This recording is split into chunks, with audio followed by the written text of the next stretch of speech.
Before we start, this is a podcast about Canada's Indian residential schools, and it contains descriptions of sexual violence, suicide, and abuse. If you need support, you can find information about where to turn for help at cbc.ca/Kuper Island.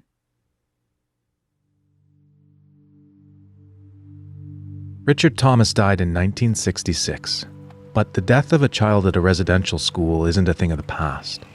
It travels like ripples over water, touching generations.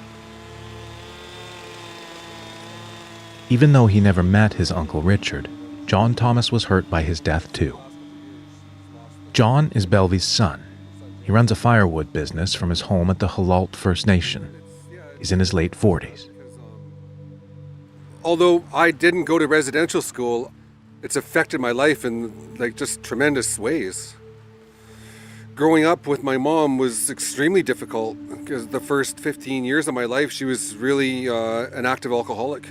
And she didn't do any healing around her experiences at residential school. So a lot of the traumas that she suffered were then inflicted upon, her children in ways. It was difficult, right? It turned me into an alcoholic. Belvy worked at a school as a teacher's aide, but the pain she suffered at Kuper Island clouded the rest of her life. She married a non-native, John's father. He was extremely abusive. Belvy drank a lot. She gambled. It all had a major impact on John. His relationship with his mom is strained. Here's something that's really difficult for me is because, my mom gets insanely abused by these nuns and priests. And okay, so that's somebody that's outside the family that's messing with you and causing major trauma. The problem for people, for my generation, is we get messed up by the people that are supposed to be nurturing us. Our own parents are the ones that are mangling us. He's been sober 15 years, done a lot of therapy.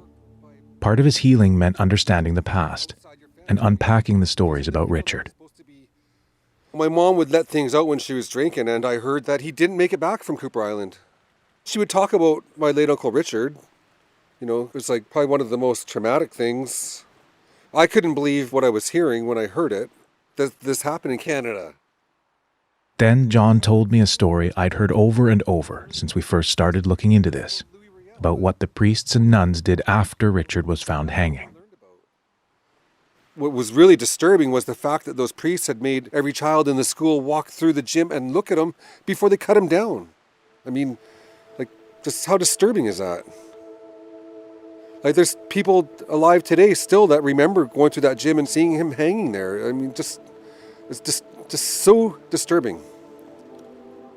When I would be partying on the reserve, I would talk to some of the older people to find out if anybody remembered that. And I came across people that had to walk through that gym. It's not a story, that's the truth. What was it like to have people tell you that?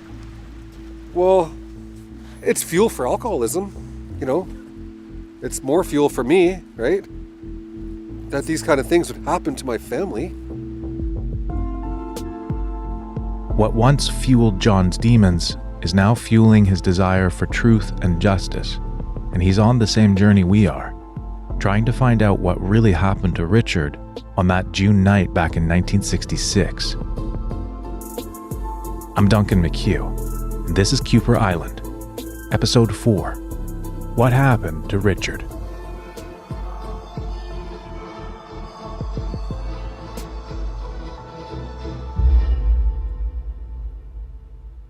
When John started searching for answers about Richard's life and death, he didn't want to ask his mom. It was too triggering for both of them. He didn't need more of that. Instead, he turned to social media and found plenty of upsetting stories about his late uncle. He got killed by a priest in residential school. But not only killed, he was sodomized first. I mean, it's insane. He also heard a rumor that Richard was buried in an unmarked grave in Penelakut, so John decided to create a memorial. That's when he figured out Richard has a proper grave, in the Halalt First Nation graveyard. He's buried right down the street from me here, and I found out that they got late Uncle Richard over here to Halalt and buried him in our family graveyard. It was relieving. It was very relieving. Just to know that he was here in Halalt. That he's here. Yeah. He's home. Yep. Yeah, he's not in an unmarked grave on Kuper Island. Yeah. Yeah. But let's not take anything away from the children that are there. This situation is unique that Richard was brought here and buried properly. But, there's a bunch that weren't, right? I asked John if it matters to him that there's a new statutory holiday to recognize truth and reconciliation.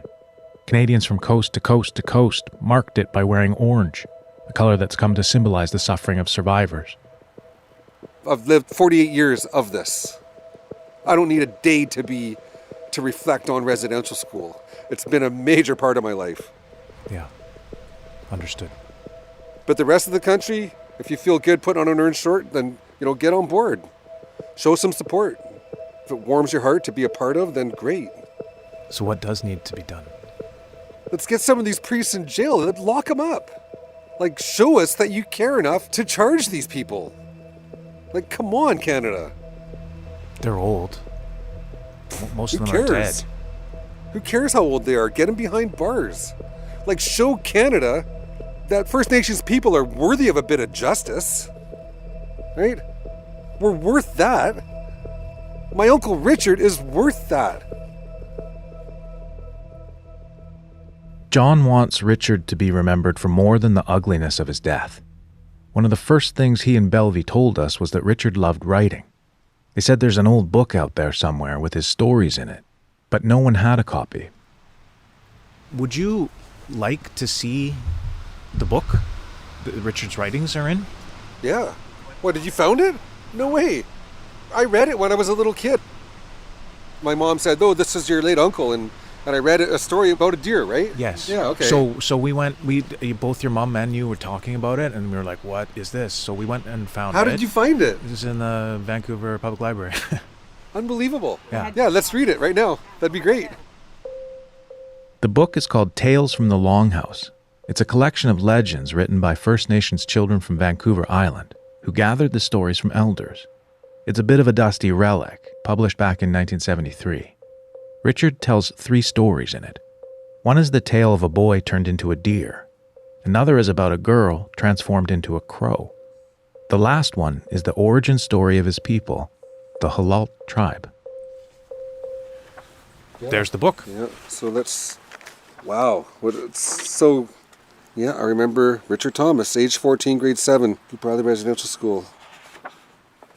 The Halalt tribe. Richard Thomas. This is told by his father, my late grandfather, Stan Thomas. Once, many, many moons ago, there was a very kind man. He lived in Saanich for a long time all by himself. He had not seen another person since his father had died of some kind of sickness. His mother had died a few hours after he was born. From the time that he was only 10 years old, he knew how to hunt, carve, make weapons to kill animals, and how to make shelters for himself while out hunting. He knew how every animal looked and smelled, but he never knew what a woman looked like. One day while out hunting, he saw a strange creature walking around with 2 legs and 2 arms. According to the legend, the hunter ends up trapping the creature and discovers it's a woman. The man decided to call his woman Halalt, after a beautiful fish that he had one day seen his father catch, because he thought that she too was beautiful. She decided to call him Mishkin. When they were very old, they had many grandchildren. These young people wanted to call themselves the Mishkins, but he said before he died, "This is Halalt's tribe." There is still a tribe called Halalt. I know this because I am one. Awesome. What do you think of that? Well, it's just amazing, right? It's just so heartwarming. Heartwarming. Why? Well, because it's a piece of my uncle, right? Yeah. It's a piece of my late uncle that, was killed, right? Yes. And here's a piece of him that's still alive.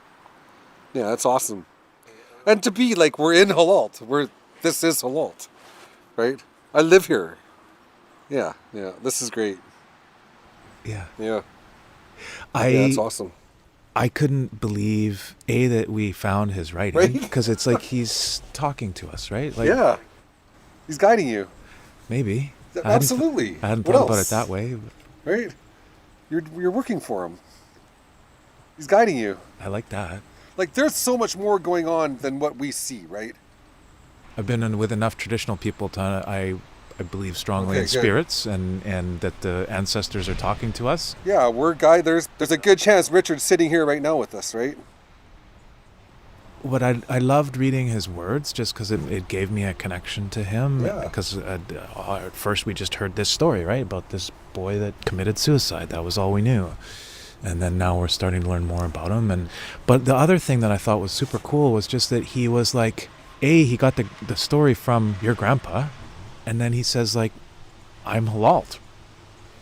Like, Yeah, this is I who am I one, am. right? I am one, which is pretty cool. There's got to be some kind of legacy for my late Uncle Richard Thomas. You know, it's just like the way that you die can be your legacy, which just sucks in this case. Because there's so much more to him than his death. Is a bright part of him that we get to share, right? I just can't thank you enough for bringing that. We had already asked Belvie and her partner Ken to take us to her brother's grave. Now it feels even more important to pay our respects. Okay, I'll see you guys there. Yeah. Take your time. Okay. What time is it now? 2:41. We usually don't go to the graveyard after 4 or 4. 3. 3? Oh.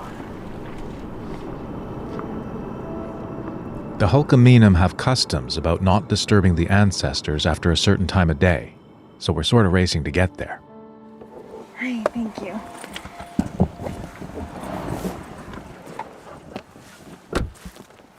It's a small, tidy graveyard. Thank you for bringing us here. Okay. Hard to see. It's all covered up with leaves. Yeah. It's that time of year. No, I think it's on this side, Hunt. I think it's these ones here. Ken is sweeping aside all the autumn leaves. Then he finds it, a modest brass plaque set in the ground. That's Richard? Mm-hmm. Oh, there. He pulled aside the leaves. Richard Murphy Allen Thomas M.A. Thomas. Dear to our hearts. Does it make you feel good that he's here in the graveyard, Richard? Better than being in some graveyard out in Penellicut. Yeah. Yeah. At least he came home. Mm-hmm. Yeah. We were able to see him after, you know. It's in our tradition to put tobacco down, so I'm just going to put some tobacco down for Richard to let him know why we're here and to say thank you. Would that be appropriate? Yeah.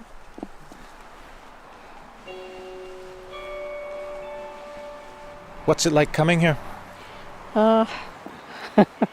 It's hard, you know, like, what's hard about it is seeing the names of my brothers and sisters on so many crosses and stuff. And that's my other brother, Arnold. He was just younger than Richard. Well, Brian was younger, but Richard and Arnold. To Belvie, the early deaths of her brothers and sisters often point back to the trauma they experienced at the residential school. And it all started with Richard. I've never actually put that together, that Richard was the first really big tragedy in your family. Yeah, Richard was the first that we all just, you know, it seemed like it just broke us all. And it was like every 2 years we were losing somebody after that. Because, you know, like after Richard passed away, we just all started drinking and, you know, we just wanted to try and forget about it, you know, sort of thing. And we were young, we were all abused at the schools and forget everything, you know, everything. We were all on a suicide mission. After Richard, you know, like it just really affected us. We were all trying to kill ourselves, you know, whether it was through alcohol or whatever, you know. And most of them did. Like I said, there's only 2 out of 17, 2 left. So, you know, a lot of them managed to do it. I just broke free from it. Some reason or other, maybe I have a mission.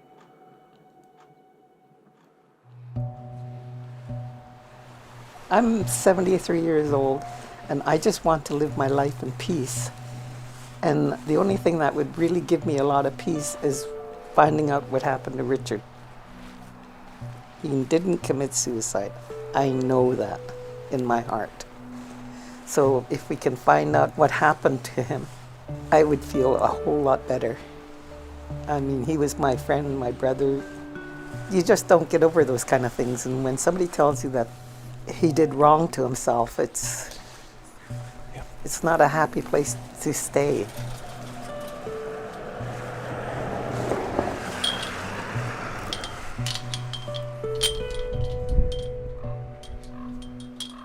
We close the gate to the graveyard, take a deep breath.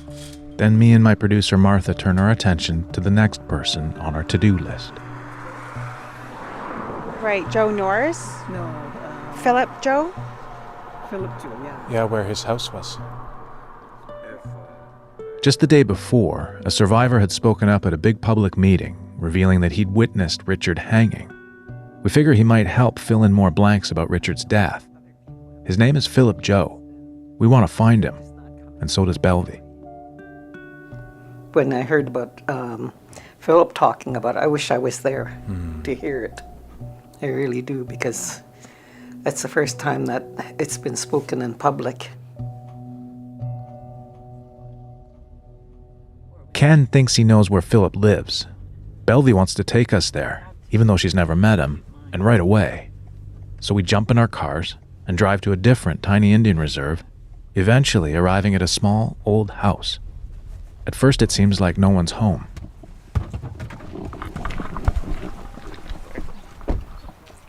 I was just telling Bill maybe he's at that traditional spirit ceremony that's happening right below our house. Oh no, maybe not. Hey. Hey! So what's up? Hi. Hey. This is Philip Joe. Philip invites us all in. He's a big man with tattoos of bear claws on each forearm. It doesn't take long before he launches into his story. He spent several years at Kuper Island, and he witnessed 2 of his peers die.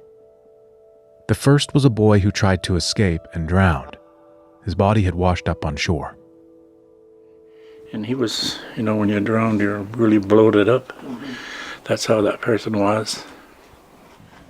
And, he had crabs coming out of his mouth then. It's yet another story of the Oblates forcing kids to stare at a dead classmate. And I remember them telling us to stay around the body and look down. This is what can happen to you if you feel bad and want to run away. And some of the kids and myself wanted to look away, and then we got hit by that 2x2 they always carried. And I remember my head bleeding and I couldn't look away, and it was hard. We were taking turns. We stayed there for 2 hours looking at the body. So it was really hard, and I remember biting my lip until it was bleeding, and just not to cry. Because if you cried, they really beat you up. Philip pauses here. He's fighting back tears. Then he resumes his story about the second time he was forced to stare at a dead child. And the other one was when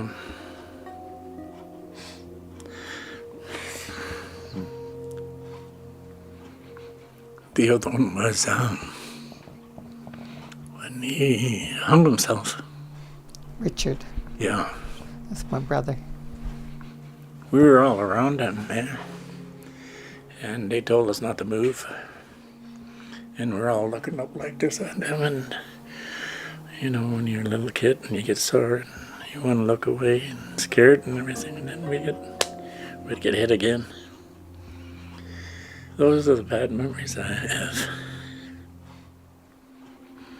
That's why I say every day reminds me of residential. I mean, we never ever believed that he committed suicide. We never ever, something in our heart told us that it wasn't suicide. And it was so powerful.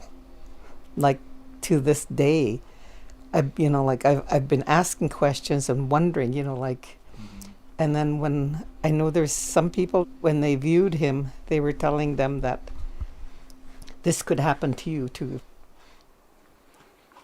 And when they marched us all around outside and everything, they had us in a circle.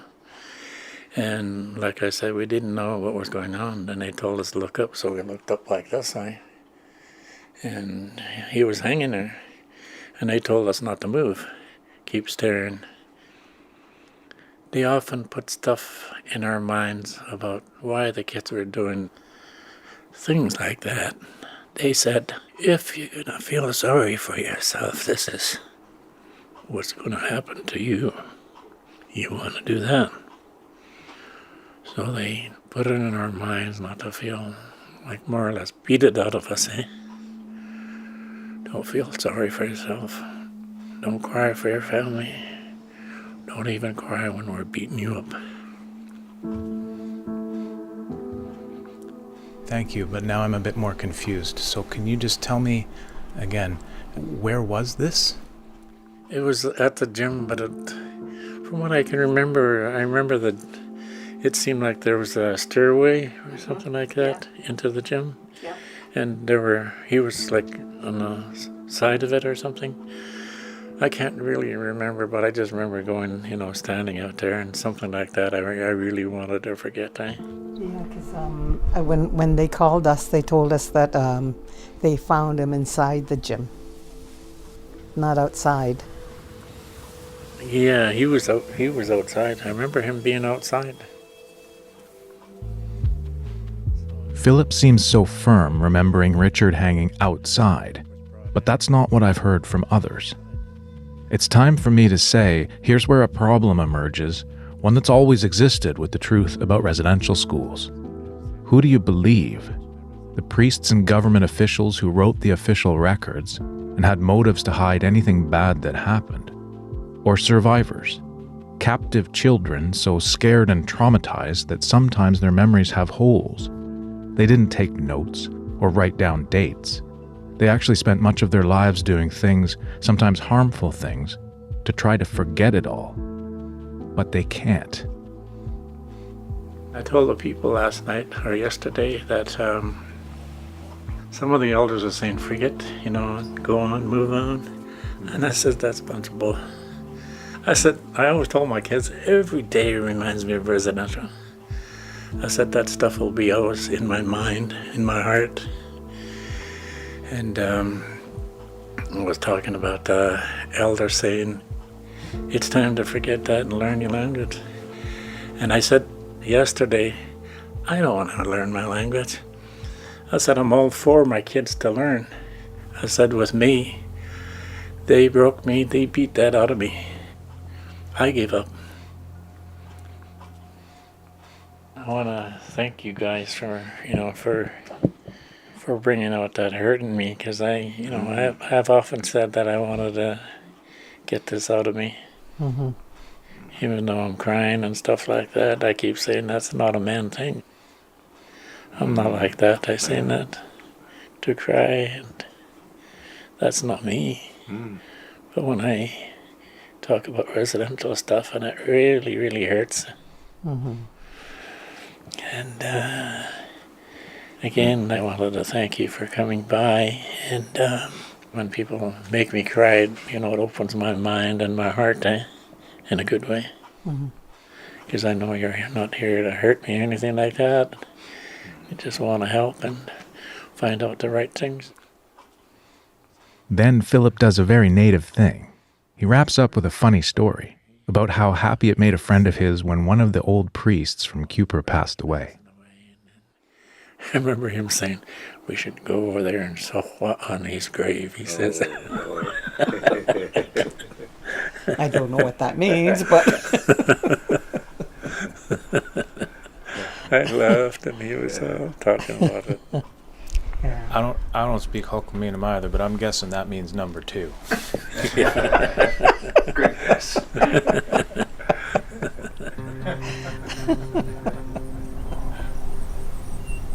Can I ask you, what was it like to hear from Philip? It's a relief.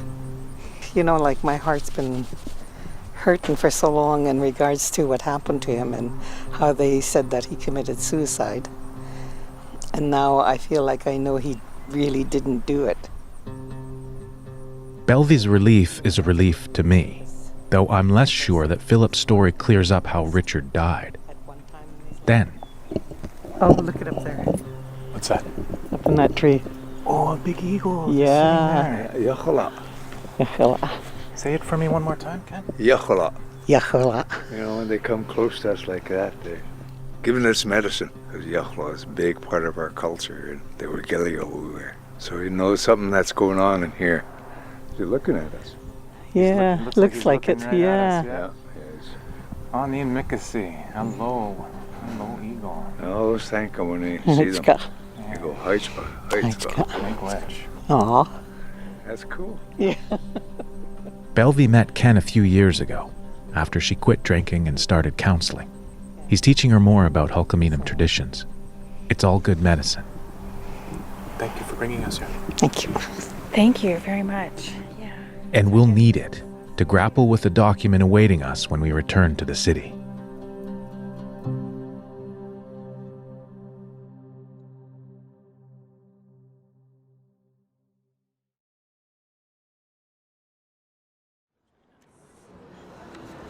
Okay, so as of today, this morning, we got the coroner report to do with Richard Thomas's death.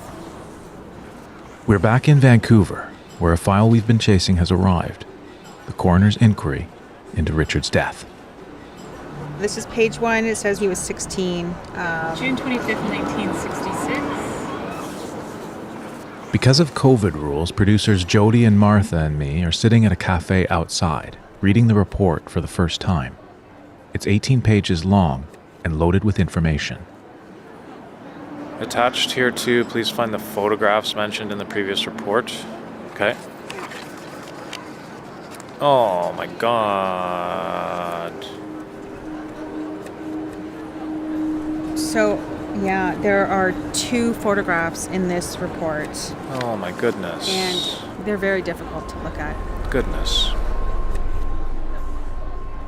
I've never seen photos of a death ruled a suicide. The pictures are disturbing. They show the inside of the Kuper Island gym we've heard so much about. It's clearly a converted barn, with 3 rows of wooden bleachers. One photo is a close-up of a boy's head, noose around his neck. The other shows his body hanging next to a bench, his legs and hips lying on the rough wooden floor. Well, who knows what happened, but the suggestion is that he was on the bench and stepped off and hung himself, and so he's now hanging half on the floor and half in the air. We start working through the police report. Here's the version of events it lays out. On June 2nd, 1966, one of the Oblates left the island with a group of children. That left Brother Brian Dufour in charge of the boys. No one realized Richard was missing all day. Just before 11 p.m., the brothers start to look for him. They find his body in the gym. They call police. They arrive at midnight with a doctor who pronounces him dead. In the balcony, there was a copy of the New Testament, open to Acts 15. Thomas was to take a test on the Acts, and this would be the reason for this. Father Lobsinger read the pages at which it was opened, and he did not attach any particular significance to these passages. The officer interviews 3 child witnesses who say they last saw Richard at 7 p.m. So basically, these are statements by children, and they talk about, they were inside a gym. Richard was there. He was playing with a rope that leads up to hold a movie screen. He was making a knot, putting a loop at the end of the rope. He put the rope on his hand, or he put his hand in this loop, and he tied it. And it says here that he was lying on his back on the floor and was pulling on the rope. He threw the rope up in the balcony. He was making a fastener with it. And then he came down and he wanted to play basketball. This is according to a statement by Donald Sampson. And we played basketball for a while, and then Richard told us it might be bedtime. And Richard went upstairs to the balcony and started to read the New Testament. Ray and Jimmy and I went in and went to bed. And then it goes on to say he had to be led most of the way through his statement, which to me it's like, well, what does that mean? Why would someone have to be led throughout their statement? Is that because the child's upset?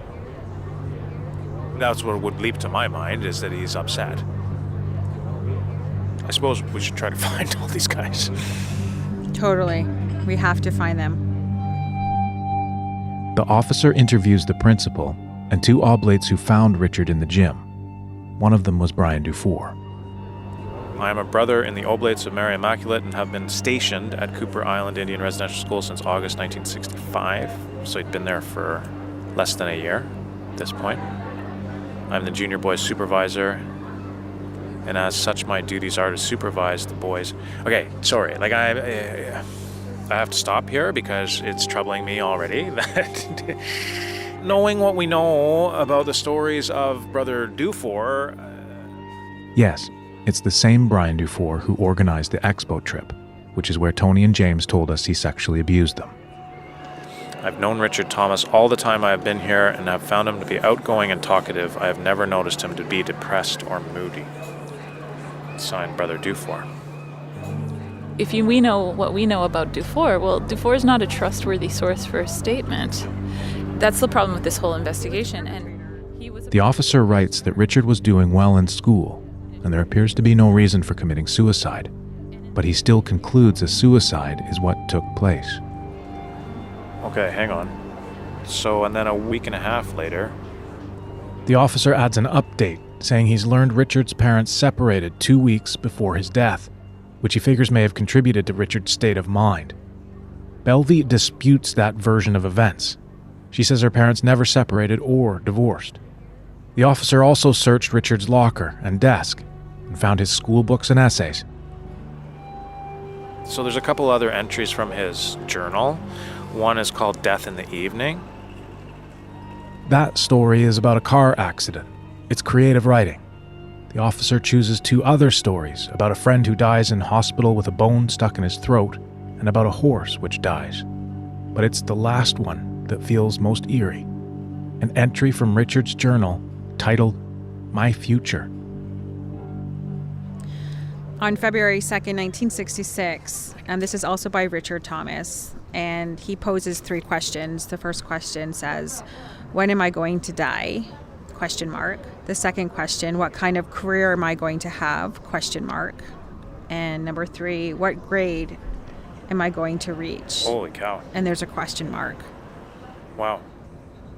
When am I going to die? That's not necessarily a question that a lot of kids would be asking themselves. It's also in the context of the school, right? Yes. Like where there's a lot of death. I hadn't been around a lot of death by the time I was a young teenager doing writing assignments. It's a good point. I mean, a lot of kids were dying in these institutions, and so maybe for him to pose that question is normal in his world, in his environment, possibly. The autopsy and police report have given us a whole new set of information about Richard. He was smart. He was having no problems in school, according to teachers. He wanted to go further in education. Then, inexplicably, he's hanging in a gym. It's ruled a suicide. No further questions as to why. So this is the police officer pulling the writings that he says are about death. I mean, what else is a 16-year-old boy who goes to an IRS to write about when that's all you see and hear about, and you see some of your friends not coming back to the school? The cop could have easily written, yes, I looked in his writings and I found a lot of stories about a scared boy who was being acted upon by external forces that he couldn't control. They say in police work that, you're not supposed to have blinders on, right? You're supposed to go in and not have tunnel vision and be open to all the possibilities, right? Well, it seems to me like this is a coroner's inquest which has tunnel vision and is set out to prove a thesis. And so you read this report now, and it reads very differently than it would have read to an official at the time. looking at what happened here, you'd just say, okay, no problem, that looks pretty, like that was just a suicide. But when we read it now, it doesn't read that way at all. History has changed how all of these documents need to be interpreted. On one hand, it's now clear Richard's death didn't get swept under the rug. But knowing what we know from survivors, the investigation raises so many questions. So, we turn to an expert for some help. Kona. Yes. Hey, there you are. Good morning. Good morning. How are you? Good. How are you? Dr. Kona Williams is Cree and Mohawk. She's the first Indigenous forensic pathologist in Canada. She's based in Northern Ontario, but I've asked her to review Richard's autopsy because she has unique interest and insight into deaths at residential schools. I feel for this family, and I can't imagine losing their child in a place like that. You know, I've had relatives who had attended residential school, and I just wanted to tell the family, I'm sorry. I'm really sorry that they had to lose their child like that. Her dad is a survivor of the Birtle Indian Residential School in Saskatchewan. He said that you'll go further than I will, and I want you to go further and as far as you can, because, you know, he said, I never had that opportunity. And when I think about what he went through, and my mother went to day school, to me it feels like I owe it to everybody who came before me and gave me this opportunity to be able to do this. It's almost like I owe it to them to find the truth, because this is what I do. My whole job is finding truth about how people died. And so this autopsy was completed before Kona was born, and she says right out of the gate, she would have done things differently.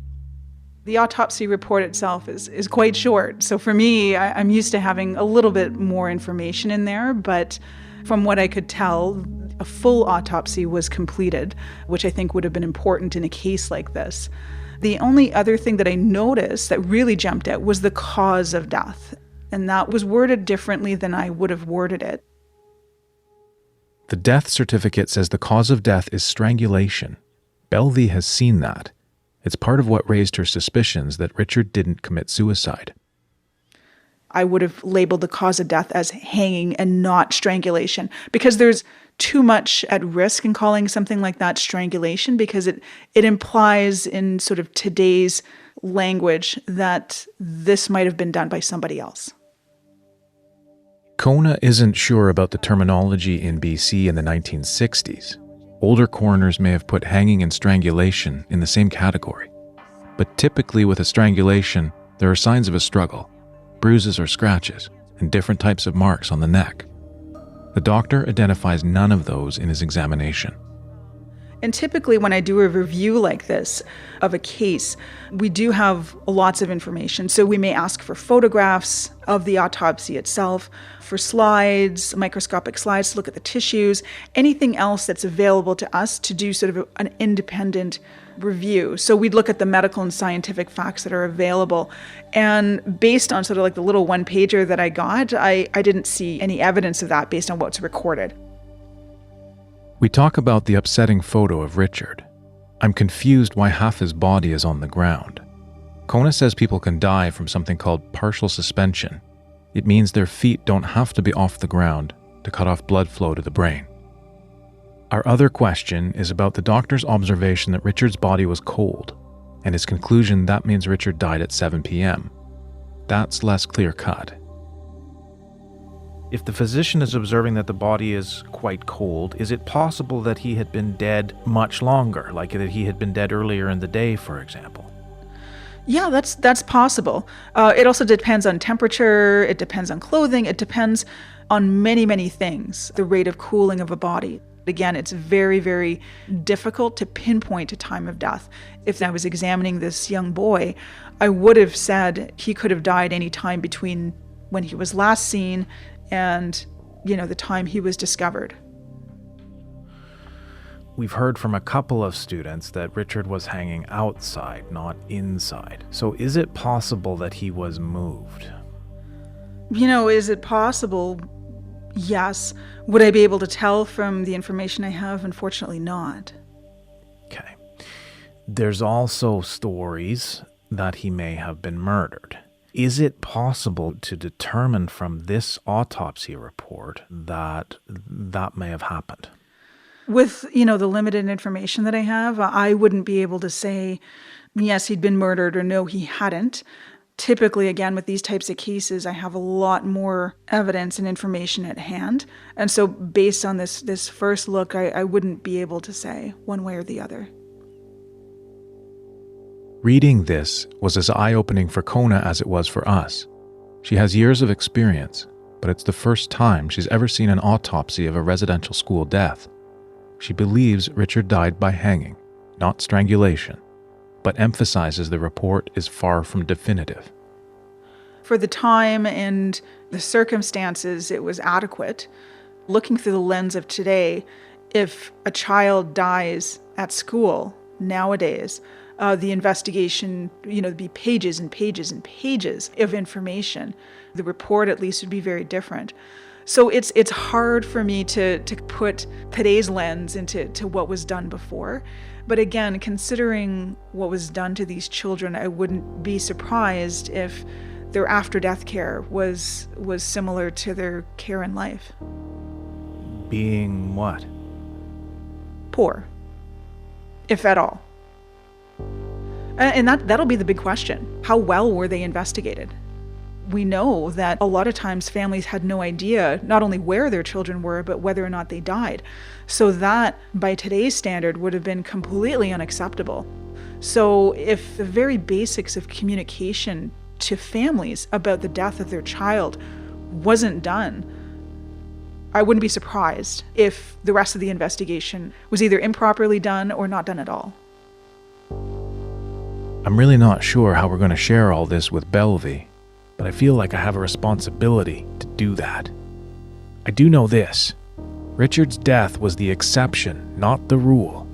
The majority of deaths at Kuper Island weren't fully investigated, and many children didn't get proper burials, which leaves so many questions for Hulkaminam families and communities about what to do next. Coming up on Kuper Island, we find out how the people of Penelakut are trying to make things right by feeding the dead. And I was very surprised when she said, yeah, there were some missing children here eating at your guys' table, and they thank you for sharing your food with them. And we visit with archaeologists using high-tech gear to confirm the children at Kuper Island weren't only neglected in life, they were neglected in death. That seems like a crime. The country would institutionally construct a system wherein children were likely to die. Who builds a school and puts a cemetery next to it? Kuper Island is produced by Martha Troyan and Jody Martinson and hosted by me, Duncan McCue. Our senior producer is Jeff Turner. Our coordinating producer is Roshni Nair. Mixed by Kate McIntosh and Evan Kelly. And Arif Noorani is the director of CBC Podcasts. Theme music by Zibiwan. Art by Elliot White-Hill. Heichka, Jimmy Gwitch, to Belvie Breber and Ken George, John Thomas, Dr. Kona Williams, Philip Joe, Roger Corriveau at CBC Sudbury, and the CBC Reference Librarians, especially Diana Redigeld. If you need support, you can access emotional and crisis referral services by calling the 24-hour National Indian Residential School Crisis Line, 1-866-925-4419. Or for more resources on Canada's Indian residential schools, go to our website, cbc.ca/Kuper Island. Thanks to all of you who rated and reviewed us. It helps people find us, and we're sharing your messages of support with survivors. Miigwech Bizindayik. Thanks for listening.